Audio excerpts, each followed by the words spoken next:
bizarre human behaviors that make no evolutionary sense. Let's get started. 7. Picking zombie mode. We are the only species that can say, "Nah, I'm good," when we see sleep, when their bodies tell them to all other animals on Earth sleep. But what about people we've made not sleeping an Olympic sport? Randy Gardner. A crazy 17-year-old chose to stay up all night for a science fair project. He was able to keep his eyes open for 11 days and 25 minutes. By the second day, he couldn't identify what things were just by feeling them. He was staggering around like a drunk penguin by the third day. His brain started to mess with him on day 4. He felt he was a famous football star, and he kept seeing street signs morph into people. Our body have this wonderful system that works. Our brains make melatonin when it gets dark. Adenosine builds up during the day, which makes us sleepy. It's like having a battery level indicator built in. But what are we going to do? We use coffee energy drinks and bright screens to get around it. It's like having a car with a gas gauge and saying, "I bet I can go another 100 miles on empty." Your brain transforms into a potato after just one night of bad sleep. A sloth could beat you in a race because your reaction time is so slow. Your immune system tells you that it's time to go fishing. This doesn't make much sense from an evolutionary point of view, like attempting to breathe underwater. When it got dark, our forefathers went to sleep. If you try to pick berries at midnight, you can end yourself as a lion's midnight dinner. It's like knowing you need air, but holding your breath to watch one more cat video. Think about how your whole body would scream, "Danger," if you bit into something. Your mouth hurts like it's on fire. Your eyes become little torrents, and you begin to sweat. And what do you do after that? You take another bite. Capsaicin. A sly little molecule is at blame for all this craziness. When capsaicin gets into your mouth, it attaches to the same pain receptors that tell you not to touch a hot stove.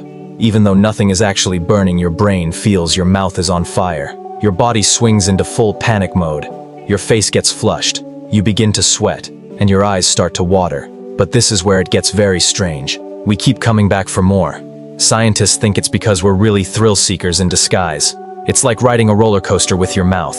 Your brain knows you're not in any genuine danger, so it makes these molecules called endorphins that make you feel wonderful. The most insane part.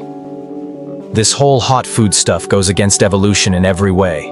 Capsaicin is a way for plants to protect themselves from mammals that want to consume them.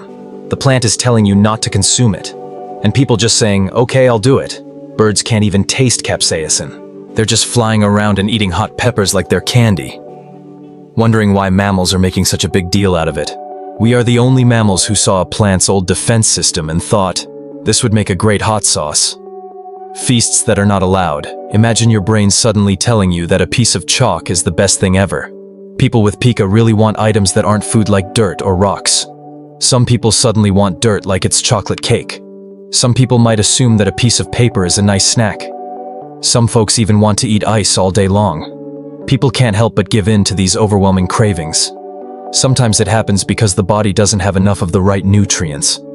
It's like your body's GPS system is broken. It's not telling you to go to the grocery shop for vegetables. It's telling you to go to the cupboard where the stationery is. Your brain is effectively thinking, that eraser looks like it has a lot of vitamins in it. But it can be really harmful to ingest these items. Think about how hard it would be to stomach a handful of paper clips. Your gut doesn't have a metal detector, does it? So the next time you're hungry and your brain tells you to eat your pencil, you might want to get a sandwich instead. Dancing with death. Most animals would run away from perilous circumstances as fast as they could. But what about people? We're not the same. We pay people to do things that could kill us. A zebra doesn't wake up and think, "I want to dance with a lion for fun." But people ride 50-foot waves, climb icy waterfalls, and leap out of perfectly decent planes. Some people are just made to enjoy this stuff. People who look for high sensations are called high sensation seekers. When things get hectic, these people feel better and less stressed. Most people would be freaking out, but they're having a great time. It's as if their brains are wired differently. This need for excitement is ubiquitous. You might be the kind of person who always gets the hottest meal. Or you're the one that turns up the music way too loud for most folks. Even how some people drive or the dangerous jokes they make. It's all because of this strange thing that people do. Some scientists refer to these people as big T personalities. They seem to have an internal engine that never stops running, always hunting for the next thrill. People have always done weird, dangerous things just for the fun of it. This doesn't make sense from an evolutionary point of view. In general, nature rewards animals who stay away from danger that isn't essential. But nonetheless, we humans have this strange love of excitement. Maybe this strange trait is what makes us different. We're the only animals that will jump from cliffs just for fun. Think about being a caveman and being obsessed with weird art. Instead of hunting mammoths or making better shelters, you spend hours sketching on the walls of caves. This would be a big problem in nature's rulebook. People in every society we've ever studied have been preoccupied with making art. We are the only species that performs this on such a large scale. A few birds paint their nests to get a partner, but you don't see them writing symphonies or making sculptures. We spend a lot of time making things that don't help us survive. Our ancestors lived in hard conditions during the Ice Age and thought, you know what we need, a bone flute. These instruments are 40,000 years old and were uncovered close to amazing cave paintings. Some scientists suggest that art might have helped early humans get along with each other. Some others feel it could be a method to show off good genes. We still put a lot of money into movies, music, and art. We'll spend hours making a drawing that won't feed us or keep us warm. We know that the gorgeous shells we pick up at the beach are absolutely useless. Our brains seem to be programmed to make and enjoy beauty even when it doesn't help us stay alive. Maybe this strange trait is what makes us different. This strange, delightful preoccupation with building things that are gorgeous but not useful at all. 2. Being kind to those you don't know. Think about how strange it would be to witness someone jump into frigid water to save someone they don't know. From an evolutionary point of view, this doesn't make any sense at all. Nature is meant to be about survival of the fittest and passing on your genes. So why would someone put their life on the line for someone they don't know, and who doesn't share their DNA? Researchers have observed that these super helpers may have altered brain wiring. Their empathy senses are turned all the way up, so they are very sensitive to other people's pain. Some people think we do this to get attention from others. Someone notice when you aid someone you don't know. Your good name grows better, and all of a sudden everyone wants to help you when you're in difficulty. In the past, when we lived in caves, aiding others in your small group meant that everyone had a better chance of surviving. Maybe this old wiring merely became bigger as our societies got bigger. We're now helping people all across the world, not just our small tribe.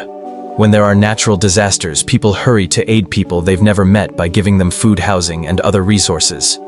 Being nice to people you don't know might be the best cheat code that helped us develop huge societies. Think about what it would be like to be attacked. Instead of fighting back, you start to chuckle uncontrollably. That's exactly what occurs when someone pokes you. You're actually begging someone to stop while you laugh like you're having the best time of your life. But here's the weird thing. You can't tickle yourself. Researchers have discovered that there are 2 kinds of tickles. First, the airy, feathery kind, like when a bug crawls on you. Then the really strong tickling that makes you giggle so hard you lose your mind. And it always happens in the same places. Feet, ribs, and armpits. All of these places are weak. Some scientists argue that tickling might have been a way to train people to defend themselves. Like your body's saying, protect these areas or you'll die. When you tickle a baby chimp, they laugh. Before anyone ever touches them, they start to laugh. It feels like we were born to giggle when someone tickles us. Some scientists suggest that it might be nature's way of making us get along with each other. You can't tickle yourself, therefore you need other people to do it for you. Your body is making you talk to other people even if you don't want to. If someone is tickling you and you're giggling and begging them to stop, remember that this is one of evolution's oddest malfunctions. That's all for now. In the future, I'll make videos like this one. You have to subscribe to see them.